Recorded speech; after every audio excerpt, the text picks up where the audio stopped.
Guard, guard. জি হুজুর। কিরকম guard দিচ্ছ? তোমাদের পাহারা দেবার এই নাকি নমুনা? ছিলে কোথায় এতক্ষণ? কতক্ষণ ধরে ডাকছি, কোনো সাড়া নেই। প্রথম প্রথম ঠাওর করতে পারি নাই হুজুর, এমন ঠান্ডা আন্ধার হুজুর যে কানের মধ্যে খামুক হয়ে কেবল ঝা ঝা করে। তোমার পোস্টিং কোথায় ছিল? ওই পশ্চিম কোণে, ওই কিনারা শেষ লাল বাঁধানো কবরের পারে। ওখান থেকে এখানে আসতেই একেবারে হাঁপিয়ে পড়েছো। বাহাদুর গার্ড দেখছি। বাতি নিভিয়ে রেখেছো কেন? ও, এ, পড়ে গেছিলাম, তাড়াতাড়ি করে আইতে গিয়া পড়ে গেছিলাম গর্তের মধ্যে। গর্তে? কবর, পুরান কবর হইব, একদম ঠোসা ছিল, না বুঝা পা দিতে একদম ভস করে ভিতরে ঢুকে গেছি। ইডিয়ট! চোখ মেলে পথ চলো না? খেলার মাঠ পেয়েছো নাকি? এটা গোরস্থান, সাবধানে পা ফেলতে পারো না? যাও, ডিউটিতে যাও। জি হুজুর, সালাম। যাওয়ার পথে আবার আরেকটার মধ্যে পড়ো না। কাতার দেখে আল দিয়ে চলবে। যাও, কোনো কাজ নেই, এমনি ডেকেছিলাম, বাতিটা জ্বালিয়ে দিও। জি হুজুর, সালাম। তখনই বলেছিলাম স্যার এসব আজে বাজে লোক। কে? তুমি কে? আমি স্যার ইন্সপেক্টর হাফিজ। ও, আপনি? এমন করে নাকে মুখে কাপড় জড়িয়েছেন যে অন্ধকারে চমকে উঠেছিলাম। ভবিষ্যতে ওরকম আর করবেন না। না, ভয় পাইনি। গত 4-5 বছরের মধ্যে ভয় কখনোই মনে ঢুকতে পারেনি। তবু ডাক্তার বলেছে আমার নাকি হার্ট উইক, সাবধানে থাকতে বলেছে। কি বলিলেন বলুন? এই বলছিলাম স্যার এসব হাবাগোবা লোক সঙ্গে না আনলেই পারতেন। কাজ বানাবার চেয়ে বন্ধ করতেই বেটার বেশি পড়বো। তা হোক, ওরা আমার বিশ্বাসী লোক। আপনার সারা অফিস ঢুকলেও অমন লোক জুটতো না। এটা স্যার ঠিকই বলেছেন। সব একেবারে হারামের বাচ্চা। বেতনটাকে পাওনা দাবি হিসাবে আদায় করতে চায়, নিমক বলে মানে না। এজন্যই তো আজকাল কোনো অফিসেই ফেথ ডিসিপ্লিন এগুলো খুঁজে পাবেন না স্যার। হুম। তবু কিছু কাজ আছে স্যার, যা ভিড়ের সামনে বেপরদা করতে নেই। তাছাড়া শহরে কারফিউ লাগানো থাকতে এখানে গার্ডের কোনো দরকার ছিল না। কটাই বা লাশা, গোর খুঁড়ে লোকগুলোকে নিয়ে আমি একলাই সব সাকসেস করে রাখতাম। তার উপর শীতের মধ্যে আপনি কষ্ট করে আবার কিছু কাজ আছে যা অন্যের উপর চাপিয়ে দিয়ে নিশ্চিন্ত হওয়া যায় না, তা সে যতই পটু হোক না কেন। কিছু খুঁজছেন স্যার? হ্যাঁ, একটা বোতল। এই গ্লাসটার পাশেই ছিল। ভূত জিন আমি বিশ্বাস করি না। বিশ্বাস করলেও তারা কেউ এসে একেবারে বোতল সমেত আমার হুইস্কি শেষ করে যাবে মনে হয় না। একটু আশেপাশে খুঁজে দেখুন তো, আমি ভুলে কোথাও ফেলে গেছি নাকি। ব্যাগের ভিতর পরে রাখেননি তো? না, ওগুলো ভরা বোতল। এটা কিছু খালি হয়েছিল। ও তাই তো, এ তো বড় সাংঘাতিক কথা। না না, ভালো করে খুঁজে দেখা দরকার। বোতলটা কিরকম স্যার? ওটা না খেয়ে থাকলে আপনাকে বোঝানো যাবে না। না স্যার, মানে স্যার আমি বোতলটার শেপ গড়ের কথা বলছিলাম। ও, খুঁজে দেখুন, আমি নতুন একটা খুলছি। আপনি ওটার খোঁজ করুন।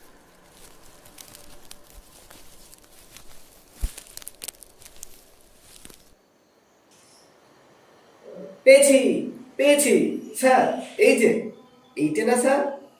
অত জোরে চেঁচিয়ে উঠবেন না। গত 4-5 বছরের মধ্যে কোনোদিন ভয় পাইনি, এটা ঠিক।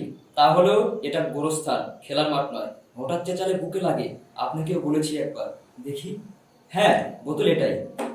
কিন্তু মানে একদম খালি যে স্যার। তাতে ক্ষতি নেই।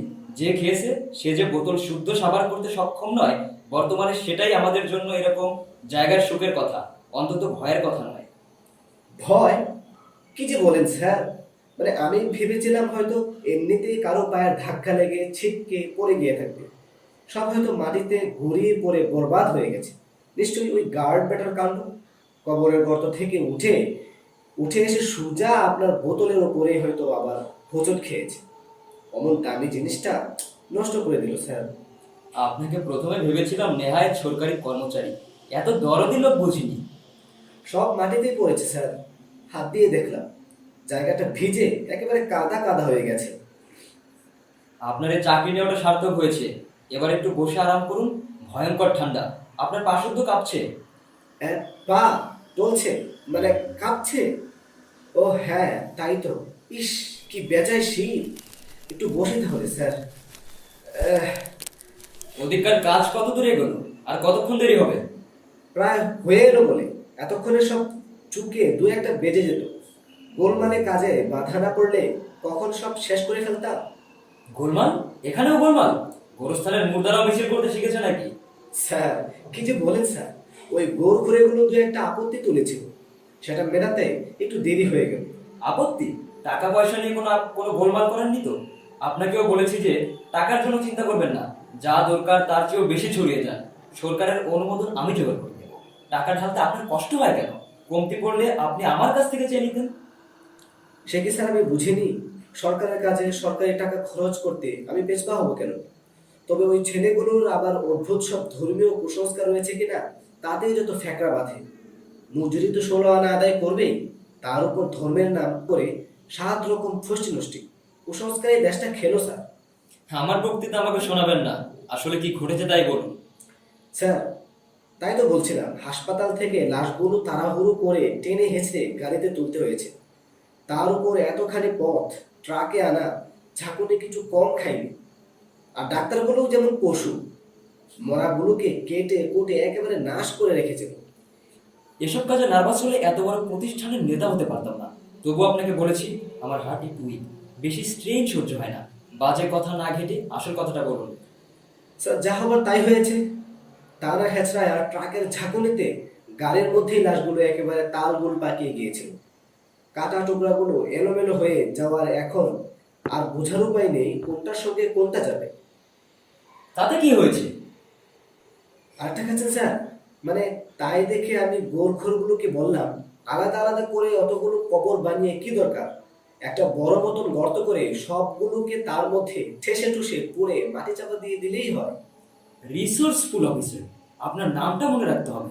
সকালবেলায় একবার পার্টি হাউস আসবে, রিকমেন্ডেশন লিখে দেবো। মেহেরবানি স্যার। পাকিস্তান হবার পর আমরা পেটি অফিসাররাই কেবল কিছু পেলাম না, ব্রিটিশ আমলেও সমাজে মিশতে পারেনি। পাকিস্তানের জন্য এত ফাইট করে আমাদের এখনো সেই দশা। যদি আপনারাও আমাদের দিকে ফিরে না তাকান আমরা বাঁচবো কি করে? আমাদের তো কোনো রাজনীতি নেই স্যার। সরকারেই মা বাপ, যখন যে দল হুকুমত চালায় তার হুকুমতেই তামিল করি। এর মধ্যে গোলমালটা কিসের? আপত্তি উঠলো কোথায়? ও ইয়ে মানে ওই গোরখোরে বজ্জাত বেটারা বলে কিনা কভি নেই, বলে কিনা মুসলমানের মুর্দা দাফন নেই, কাফন নেই, জানাজা নেই, তার উপর একটা আলাদা কবর পর্যন্ত পাবে না। এ হতে পারে না, কভি নেই। গো ধরে বসে রইল, কত বোঝালাম। আহাম্মকি করেছেন? সরকারি কাজ করেন কিনা পাবলিক সেন্টিমেন্ট বোঝেন না? বোঝাতে গিয়ে সময় নষ্ট করে ওদের খুশি মতো কাজ করতে দিলে আপনার ইজ্জত ডুবতো। কাজ আদায় করা নিয়ে আপনার কারবার। সমাজ সংস্কারের বক্তৃতা দেওয়ার জন্য আপনাকে সরকার বেতন দেন না। আর ঘন্টা খানেকের মধ্যে আকাশ ফর্সা হয়ে যাবে, আজান পড়বে, কারফিউ শেষ হবে। লাশগুলো নিয়ে আপনিও এখন মিটিং করছেন? আমি সঙ্গে সঙ্গে ওদের কথায় রাজি হয়ে গিয়েছিলাম। তাহলে এতক্ষণ দেরি হচ্ছে কেন? ওই তখনই স্যার আরেকটা নতুন ফ্যাকড়া বাঁধলো। কোত্থেকে ছুটে এসে ওই মুর্দা ফকির চেঁচামেচি শুরু করে দিল। কে? আপনাকে এতবার করে বলেছি দমকা দমকা এক একটা উদ্ভট কথা আমাকে বলবেন না। ধরাক করে বুকে লাগে। যা বলবার তা অত নাটক করে টিপে টিপে না বলে খোলাখুলি বললেই সবটা বলে ফেলতে পারেন না। এই মুর্দা ফকিরটি আবার কি? কবর ফুরে বেরিয়েছে নাকি? কারফিউর মধ্যে এখানে ঢুকলো কি করে? গার্ডগুলো কি করছিল? এখানেই থাকে স্যার, গোরস্থানের বাইরে কখনো যায় না বলেই তো এই না। দিন রাত এখানে পড়ে থাকে, মাঝে মধ্যে কবরের সঙ্গে আলাপও করে। পাগল, বদ্ধ পাগল। হুম। লোকটা এমনিতেই ভালো লেখাপড়া জানে, ভালো আলেম, গ্রামের স্কুলে মাস্টারি করত। 43-এর দুর্ভিক্ষে চোখের সামনে ছেলে মেয়ে মা বউকে মরতে দেখেছে, কিন্তু কাউকে কবরে যেতে দেখেনি। মুদ্রাগুলো পচেছে, শুকুনে খুবলে দিয়েছে, রাতের বেলায় শেয়াল এসে টেনে নিয়ে গিয়েছে। সেই থেকে পাগল, গোরস্থান থেকে কিছুতেই নড়তে চায় না। বলে মরে গেলে কেউ যদি কবর না দেয়, মরার সময় হলে কাছাকাছি থাকবো, চট করে যাতে কবরে ঢুকে পড়তে পারি। বড় ট্র্যাজিক স্যার। হুম, আপনি দেখছি অনেক খবরই রাখেন। চাকরি, চাকরি স্যার, চারিদিকে হরেক রকমের খোঁজ আমাদের রাখতে হয় স্যার। বেশি খোঁজাখুঁজি করতে গিয়ে নিজের বুদ্ধিটাই কোথায় যেন খুইয়ে এসেছেন। মেহেরবানি করে তাড়াতাড়ি বলবেন কি গোলমালটা কিসের? লাশগুলো মাটি চাপা দিতে এত দেরি হচ্ছে কেন? ঠান্ডায় আপনার মগজ জমে গেছে, কেবল এলোমেলো বকছেন। নিন একটা চুমুক দিন, শরীর গরম হবে, বুকে সাহস পাবেন, কথা গুছিয়ে বলতে পারবেন। নিন। আপনার সামনে স্যার, তার উপর স্যার এখন অন ডিউটি। তাকানোর সময় নেই। লাশগুলো মাটি চাপা দিয়ে কারফিউ শেষ হবার আগে আমাদের এখান থেকে সরে পড়তে হবে। টিলেমির এটা সময় নয়। ধরুন এক চুমুক টেনে চটচট কাজটা শেষ করে ফেলুন। বোতলে মুখ লাগিয়ে খাবো স্যার? কেন? চুষনি লাগিয়ে দিতে হবে নাকি? এই মালটা স্যার আরো ভালো, একেবারে কলজে গিয়ে ঘা মারে। মুর্দা ফকির লাশগুলো দেখেছে? ও হ্যাঁ, মানে না, বোধহয় দেখেনি। ও বেটার চলাফেরা কিছু ঠাওর করা যায় না। কোত্থেকে হঠাৎ হুশ করে এসে একেবারে সামনে পড়ে যায়। বোধহয় আড়াল থেকে গোরখুরদের সঙ্গে আমার কথাবার্তা শুনে থাকবে। আচমকা পেছন থেকে লাফিয়ে পড়ল ঠিক আমাদের মাঝখানে। তারপর কিন্তু ঘোর বক্তৃতা। আমি তো গোরখুরদের কথা মেনেই নিয়েছিলাম। এই বেটাই না কোত্থেকে উড়ে এসে ওদের বোঝাতে শুরু করবে কিছুতেই না, একটা কবরে কাজ সারতে হবে। যে হারে মানুষ মরছে তাতে নাকি শেষটায় ওর কবরের বাজারে ঘাটতি পড়ে যেতে পারে। দেখুন তো কি ওসব উদ্ভট কথা। ওকে শুদ্ধ পুঁতে ফেললেন না কেন? কি যে বলেন স্যার, মন ভুলিয়ে কাজ আদায় হলে জানে বেড়ে ফয়দা কি? পাগলা আদমি একটু তাল দিয়ে কথা বলতেই সুর সুর করে আমার সঙ্গে চলে এলো। ওকে ওই দিকে পার করে দিয়ে আমি পাহারা দিচ্ছিলাম যেন আবার হামলা না করে। আর এই সারারাও সেই কখন থেকে শাবল চালাচ্ছে, এখনো নাকি ঘোরাই শেষ হলো না। এত করে নিশ্চয়ই প্রায় হয়ে আসছে। না, কাজটা ঠিক হয়নি। এসব ফকির দরবেশ বড় ধারিবাজি লোক হয়। কোত্থেকে কি উৎপাত সৃষ্টি করবে কে জানে। লাশ ওপরে দেখেনি, দেখলেও কিছু বুঝতে পারবে না। রক্ত মাংসের স্তূপ দেখেও কি বুঝবে? এরকম লাশ তো ট্রেনে চাপা মারারও হতে পারে। গুলি চলছে দুপুরবেলা, খবর দেশময় ছড়িয়ে পড়েছে সঙ্গে সঙ্গে। এ ফর অপর। ফকির হোক পাগল হোক, শহরে থেকেও এ খবর ওর কানে পৌঁছেনি। তা ভাবতে আমি রাজি নই। এসব খবর ঝড়ো হাওয়ার মুখে আগুনের ফুলকির মতো ছড়িয়ে পড়ে। মুর্দা ফকির ঝড়ও বোঝে না, আগুনও বোঝে না। ও তো একরকম কবরের বাসিন্দা। বাসার দাবিতে মিছিল বেরিয়েছিল বলে পুলিশ গুলি করে কয়েকটাকে খতম করে দিয়েছে। এত কথা বুঝাবার মতো জ্ঞান বুদ্ধিও নেই। লাশ দেখলেই ওর মুখের মধ্যে বাহাত গুজে দিতে চায়। কারণ ওর ধারণা মানুষ শুধু এক রকমেই মরতে পারে, খেতে না পেয়ে। পাগল, বৌদ্ধ পাগল। কিন্তু লাশগুলো কোথায় কবর দেওয়া হচ্ছে তা তো ও দেখেছে। সকালবেলা যদি কাউকে আঙ্গুল দিয়ে জায়গাটা দেখিয়ে দেয়, লাশ নিয়ে মিছিল করতে না পেরে ক্ষোভে যদি ছাত্ররা লাশ খুঁজতে কবরস্থানে চলে আসে। স্যার আপনারা লিডার, অনেক দূর ভাবেন। আমরা পেটি অফিসার, হুকুম তামিল করেই খালাস। কি করতে হবে? ওটাকে শুদ্ধে পুঁতে ফেলুন। কি বলেন স্যার? আপনি এক্সাইটেড হয়ে গেছেন স্যার। আর খাবেন না স্যার? আমার মাত্রা আমি জানি। পুঁতে ফেলো। 10, 15, 20, 25 হাত যত নিচে পারো, একেবারে পাতাল পর্যন্ত খুঁড়ে বলে দাও। পাথর দিয়ে মাটি দিয়ে ভরাট করে ফেলে দাও। কোনোদিন যেন আর উঠতে না পারে, কেউ যেন টেনে উপরে তুলতে না পারে, যেন মিছিল করতে না পারে, স্লোগান তুলতে না পারে, যেন চেঁচাতে ভুলে যায়। আপনি বড় এক্সাইটেড স্যার। এসব কাজ বড় সূক্ষ্ম স্যার। এক্সাইটমেন্ট সব পণ্ড করে দিতে পারে। আমাদের ট্রেনিং এ এই জন্য অন্যরকম। কোনো সময় আমাদের উত্তেজিত হতে দিই। ভান করতে পারি কিন্তু আসলে উত্তেজিত নই। পুঁতে ফেলো। ভুল, খুব ভুল হবে। যাই করতে হয় স্যার, খুব কুললি করতে হবে। এসব আমাদের রীতিমতো প্র্যাকটিস করে আয়ত্ত করতে হয়েছে। এত কাজ হয়। আমি একবার ওই দিকটা দেখে আসি। এত দেরি হচ্ছে কেন বুঝতে পারছি না। যান, তাড়াতাড়ি যান। আপনার কথা শুনতে শুনতে কানে তালা লেগে গেল। নেশাটা পর্যন্ত জমতে পারছে না। আর বেশিক্ষণ আপনাকে দেখলে আপনাকে শুদ্ধে পুঁতে ফেলতে ইচ্ছে করবে। ও হ্যাঁ হ্যাঁ হ্যাঁ। আপনার কথা শুনলে হাসি পায় ঠিক, কিন্তু মানে পিলে পর্যন্ত চমকে উঠে স্যার। বুকটা ধরফর করে উঠছে। উঠতে গিয়ে মনে হলো যেন পড়ে যাব। বড্ড ভয় পেয়ে গেছি স্যার। আর কি ভেবেন স্যার, খেলে একটু পরে সাহস আসবে, তাড়াতাড়ি গুছিয়ে কাজ করতে পারবো। এই নতুন বোতলটা কেমন স্যার? আপনার মাত্রা আমার জানা আপনার মাত্রা আমার জানা নেই। এই দফায় একটু কমিয়ে দিলাম। ঝুটা। কে? ও আপনি? হঠাৎ অন্ধকারে চিনতে পারিনি হুজুর। ঝুটা, মিথ্যেবাদী। আমাকে চিনতে পারে না? এই গোরস্থানে এমন কেউ নেই। জিন্দা মুর্দা কেউ না। জিন্দার মুর্দা পার্থক্য বোঝো? দেখলে চিনতে পারবে। সে হুজুর আপনার দোয়ায়। ঝুটা, তুমি কোনো পার্থক্য বোঝো না, কিচ্ছু চেনো না। তুমি বাঁচার নালায়েক। তোমার মতো জিন্দা আদমিকে কেউ দোয়া করে না, পাগলেও না। তুমি আমাকে ধোকা দিয়েছো। আমি ওদের ভালো করে দেখেছি। ওরা কেউ মুর্দা নয়, মরেনি, মরবে না। ওরা কখনো কবরে যাবে না। কবরের নিচে ওরা কেউ থাকবে না, উঠে চলে আসবে। আপনি তো এইদিকে ছিলেন, ওদিকে গেলেন কখন? বাবা, তোমরা শহরের অলিগলি যেমন চেনো, এ গোরস্থান আমার তেমনি চেনা। এখানে কবরের নিচ দিয়ে সুড়ঙ্গ আছে, আমি তৈরি করেছি, নইলে তোমাদের সঙ্গে পারবো কেন? আপনি বড় মজা করে কথা বলছেন হুজুর। এই তো ঠিক বুঝতে পেরেছো বাবা, তুমি আমায় ফাঁকি দিতে চেয়েছিলে, ভেবেছিলে পাসপোর্ট না করেই ওপারে চালান করে দেবে। পরীক্ষা না করে কি আর আমি এমনি যেতে দিই? সালাম হুজুর, আপনি বুঝি এখানকার পাসপোর্ট অফিসার? মাফ করে দিন হুজুর, এতক্ষণ চিনতে পারিনি। সাবাস বেটা, তোর নজর খুলেছে। তা হুজুর এখন অনুমতি দিন, ওদের পার করে দিই। না, আমি প্রথমেই সন্দেহ করেছিলাম একটা কিছু গোলমাল নিশ্চয়ই আছে, তাই না চুপে চুপে সুড়ঙ্গ দিয়ে ঢুকে একেবারে তোদের ঢাকা মোটর গাড়ির ভেতর গিয়ে উঠলাম। ইন্সপেক্টর! প্রথমে দেখে মনে হলো ঠিকই আছে, উল্টে পাল্টে দেখি কোনোটার বুকের কাছে এক খাবলা গোস্ত নেই, কোনোটার ফাটা খুলি দিয়ে কি সব গড়িয়ে পড়ছে।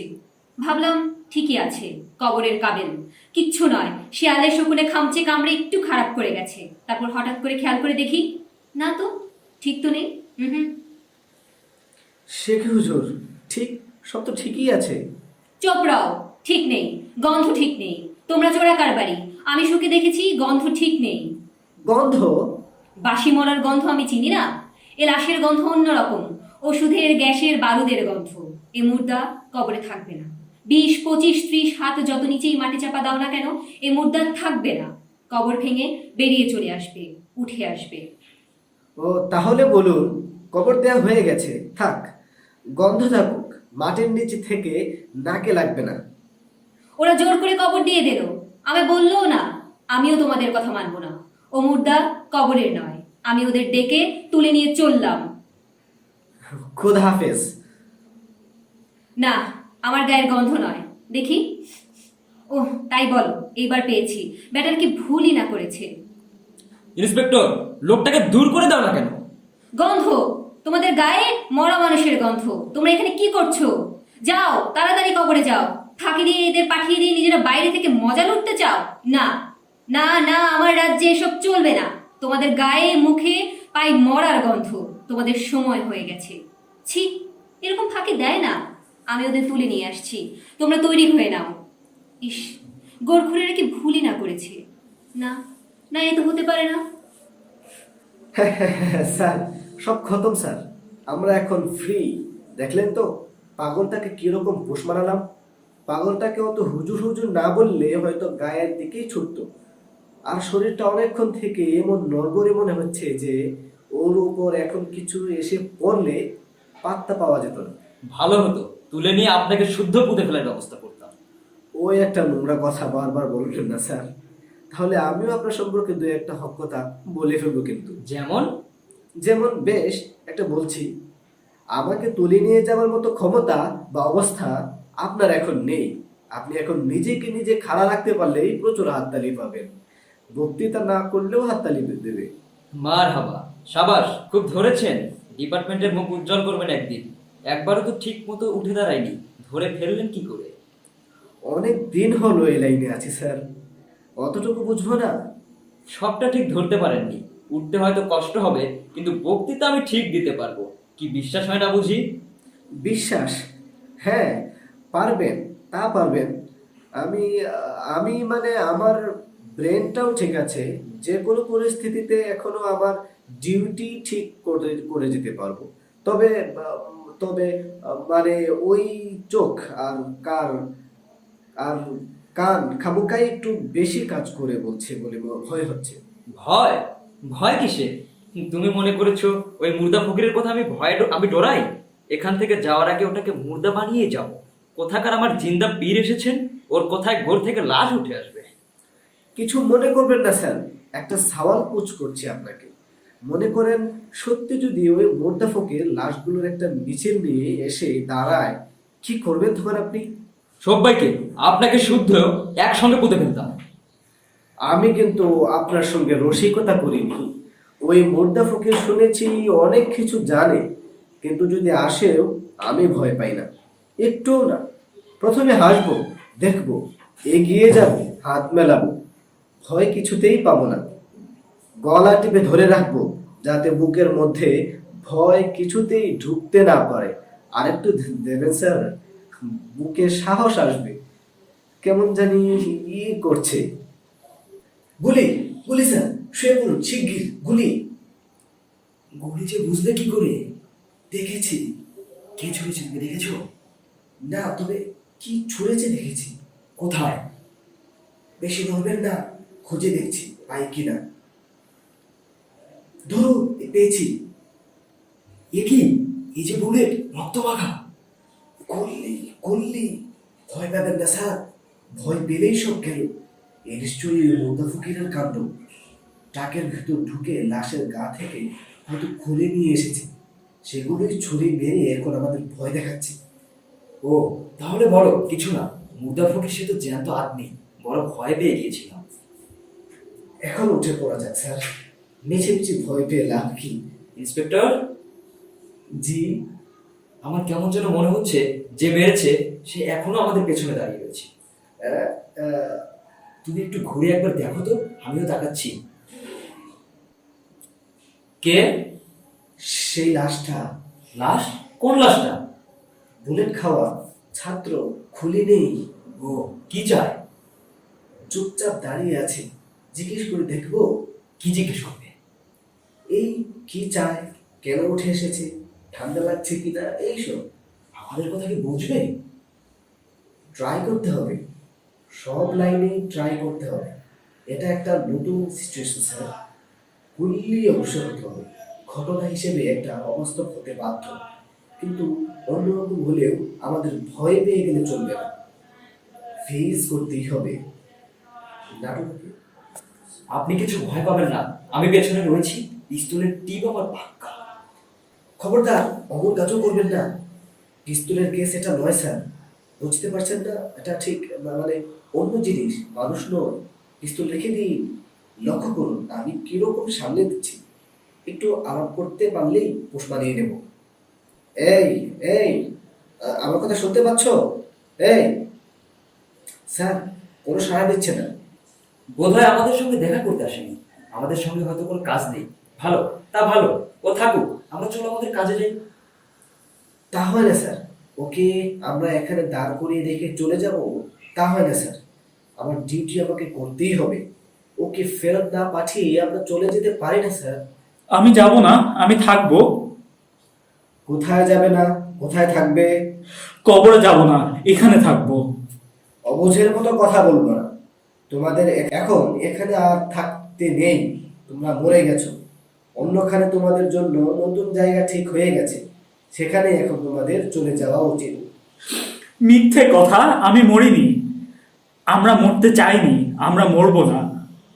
বড় একগুঁয়ে স্যার, আলাপ করে সুবিধা হবে মনে হচ্ছে না? একবার বক্তৃতা দিয়ে দেখবেন স্যার, যদি কিছু আসর হয়। পারবেন না স্যার? আপনি তো বলেছিলেন। যাই হোক, বক্তৃতা দিতে আমার কোনো কষ্ট হবে না, একবার ট্রাই করুন না স্যার। দেখো ছেলে, আমার বয়স হয়েছে, তোমার মুরব্বীরাও আমাকে মানে।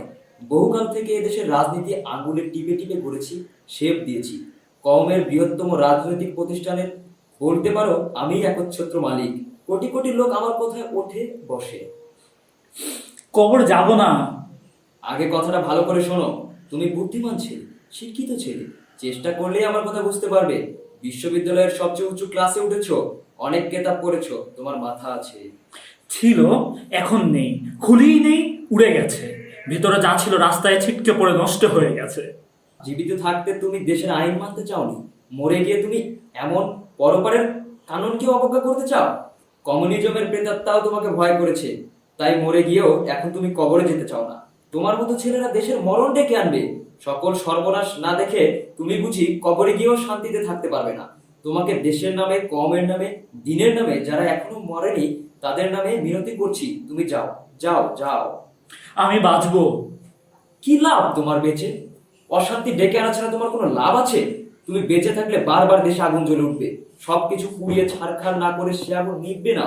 তার চেয়ে তুমি লক্ষ্মী ছেলের মতো কবরে চলে যাও, দেখবে দুদিনেই সব শান্ত হয়ে যাবে, দেশের সুখ ফিরে আসবে। আমি ওটা করছি, তোমাদের দাবি অক্ষরে অক্ষরে আমরা মিটিয়ে দেব, তোমার নামে মনুমেন্ট করে দেব, তোমার দাবি অ্যাসেম্বলিতে পাশ করিয়ে দেব, দেশ জোড়া তার জন্য প্রচারের ব্যবস্থা করব, যা বলবে তাই করব।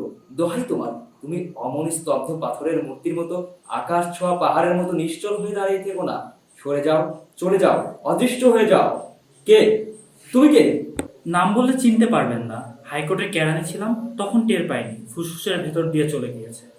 এপিট ওপিট, বোকা ডাক্তার খামোখা কেটে কুটে গুলিটা খুঁজে খুঁজে হয়রান হয়েছে। রক্তের জমাটের মধ্যে ফুটো নজরেই পড়েনি প্রথমে। ও, তুমিও এই দলে এসে জুড়েছো নাকি? গুলি গিয়ে গেঁথে দিয়েছেন, ইচ্ছে করলে আলগা হতে পারবো না। তুমি আমাকে চেনো? চশমাটা আর খুঁজে পাইনি, অন্ধকারে আপনাকে চেনা যাচ্ছে না, তবে আপনার গলা চিনি। আমার কথা শুনেছো? এইমাত্র যা বলছিলাম। আপনি মিথ্যেবাদী, কথা দিয়ে কথা রাখেন না।